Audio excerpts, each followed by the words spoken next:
現今都市嘅朋友咧，好多時都有一啲肩頸痛嘅毛病嘅喎。究竟有一啲咩方法可以舒緩呢？有請復健教練阿 J 同我哋示範一下一啲動作啊！係，各位觀眾大家好。咁其實有一個動作咧，可以舒緩你哋嘅肩頸痛。咁首先咧，將你哋嘅右手啦擺喺你哋嘅左手邊個耳仔上方，跟住將你哋嘅左手就擺喺背脊嗰度，沉翻低個膊頭，跟住微微用力向外拉，記得挺直個人，挺胸收腹，保持翻個呼吸。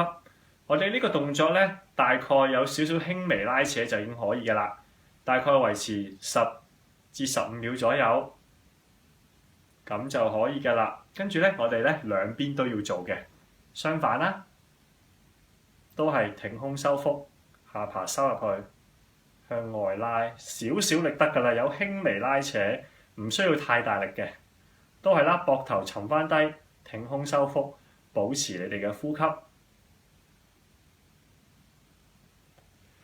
咁就已經可以㗎啦。